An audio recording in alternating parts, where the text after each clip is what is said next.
All right, guys. I just love that little video. I'm always over here in the background just jamming. So, first things first, guys, welcome to the Strategic Planning Workshop series. If you are just now catching this video, if you're watching the replay, I encourage you to go back and watch videos 1 through 5 from this series because it's really going to help you understand strategic planning from a deeper level. But if you're with us today, stay with us because number one, we're live. You get to ask me questions if you have them. You get to leave your comments. We get to interact, right? And so I definitely want you to be here if you're already here. The next thing, share this video with someone who needs to see it, right? Tag someone, that coach, that consultant, that service provider, that perhaps just, needs to free up some time, right? They need some focus and structure. Here's the thing, and here's the biggest picture I want you to get from this series. You have 99 problems, but you really only need to solve 1 to 3. So, if you don't know me yet, my name is Gabby Payne, and I'm a luxury brand strategist. And I specialize in helping brands free up their time, get uber focus, and triple their revenue through strategic planning. And here's the thing, right? Having a business is like dating. You'll never have the perfect partner and you'll never have the perfect business. And the thing about it is, when you're dating, you have this laundry list of things that you would love to do, love to have in a partner.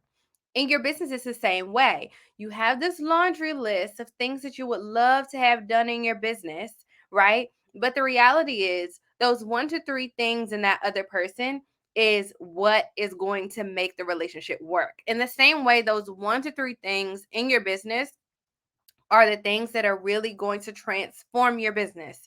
As a entrepreneur, especially as the CEO, you have 3 jobs, okay? You have 3 jobs. Number 1, become the CEO. Become the CEO. Right now, you're probably the entrepreneur, you're probably doing all the things. Your job is to figure out what is the pathway to becoming the CEO. The next thing you have to do is become the genius. This means truly masterminding everything in your brand. This means really being able to focus on what it is your business does, really being the person that people can count on when it comes to expertise in the area of your business. And then lastly, you want to become the visionary. You have to be the person that lays the groundwork.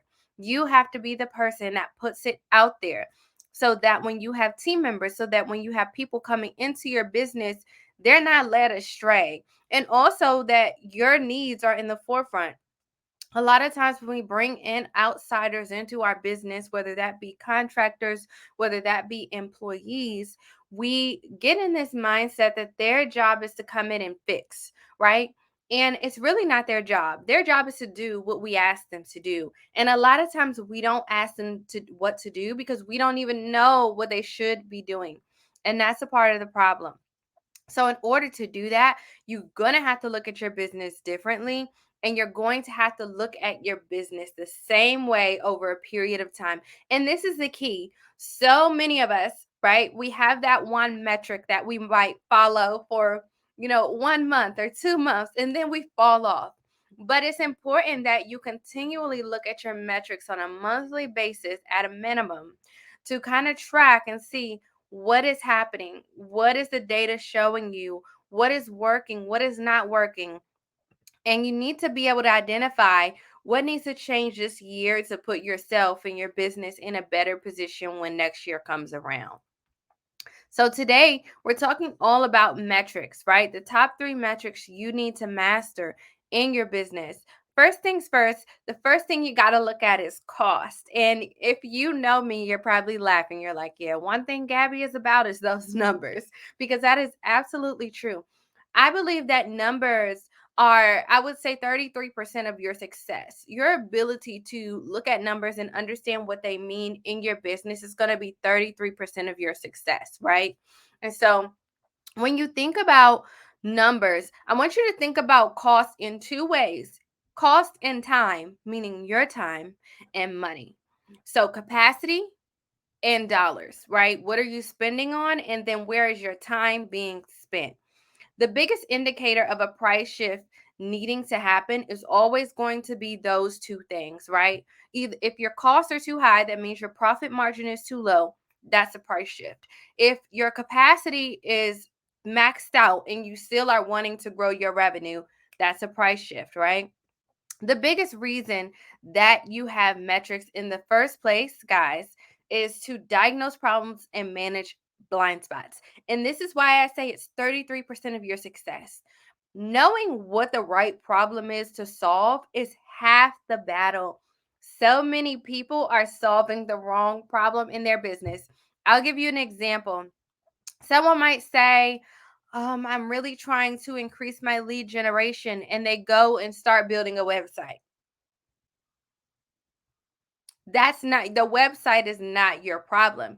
And it's those kind of behaviors that make metrics even more powerful, because it gets us out of the emotional decision making place, and then we can make some data informed decisions.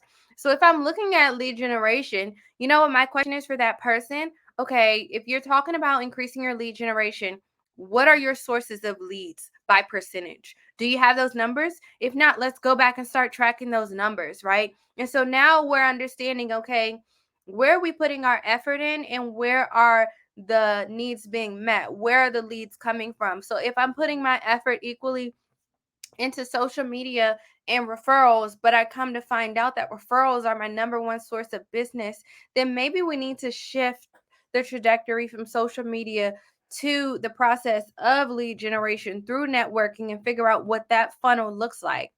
The other metric I want you to think about is what I consider to be a deep revenue metric. So, last time we were on, we actually talked about how revenue isn't the only metric you want to look at, which is really critical, right? So, what I'm talking about is going beyond top level revenue and determining where your revenue is coming from in terms of leads and product lines, which is exactly what we just talked about, right? So, you have to go beyond what the revenue number is, right? The revenue number is the revenue number. That's great. 6 figures, 7 figures, awesome, right? But now what we need to figure out is, how can I grow that revenue based on what I'm already seeing? Where can I lean in more? And that is what's going to help you understand what are your best products, what are your best sources of leads, and so on and so forth. And if you've been putting efforts in a certain area, it might also demonstrate to you, hey, this is an issue. You're going to have to fix that in order for you to get some more traction through this way. The third metric I want you to remember is customer behavior metrics. Customer behavior metrics. These are the things that tell you how your customers behave in relation to your business. Questions like, how long do they take to buy, right? What is their buying cycle? How many of them return, and what is the natural progression? Oh my gosh, this is probably one of my favorite concepts to discuss, which is the client continuum. So, understanding what the natural path of your customers is will really help you to determine what products and services your business needs to keep and which ones they need to get rid of. So, let's say you have three products or services that you provide on a regular basis, and you notice that product X, Y, and Z are the most popular. And the path you realize is that most clients come in and start at X, then they go to Z, and then they go to Y. What that allows you to do is understand what your clients need next and start to anticipate what that next thing beyond why will be, right? And I call this concept the client continuum. And so I hope this was super, super helpful for you. As a matter of fact, if you paid attention, I know it was. I know there was one thing in there that you didn't know. So, whatever that one thing was, do me a favor and drop it in the comments. I want to know which one of these things really hit home for you. And if these sound like something you need in your brand, these metrics, you're like, you know what? I just realized I ain't got no metrics like that. I thought I had metrics, but I really don't, right? Keep watching. So I help you to develop all of your metrics during my strategic planning VIP days. And I'm currently accepting one client for the month of April. Right now, I'm accepting one client at a time for these VIP days because it's really important for me to get these processes down packed, and that way I can improve as I go. Tomorrow, I'll be posting about one of my clients who has finished her strategic planning. Another one of my clients just finished yesterday. So I'm super, super excited about that, and I can't wait to see how things progress for them. But you can go ahead and click the link below to get started on creating a solid plan and getting one step closer to hitting your record revenue year. I have hit my record revenue month already, and it is March. So I am stoked about that. I'm super, super excited about that. And what I can tell you is that strategic planning is really going to help you do that. Wherever you are, strategic planning will take you further, because what it's really about is developing that level of intentionality. When you're intentional, what you focus on grows, right? And a lot of times as CEO, our focus is just spread too wide. And so these metrics are going to help you to hone your focus and get that together. So I'm so glad you joined. I'm so glad you watched. Remember to share this with someone who really, really needs to see it. And if you have any questions about VIP strategic planning days, go ahead and click the link. A lot of the questions will already be answered in the beginning of the form. But if anything isn't answered, please reach out to me and I'll be happy to help you out. All right, guys. Well, that is my show. That is my show. Remember to go back and watch videos 1 through 5 of this series if you haven't already watched it. And I'm super excited to work with all of you who need support in strategic planning. So we'll be talking. Have a great rest of your week. Have an amazing Thursday and Friday. And I will see you all next week for video 7. Just two videos left. Bye.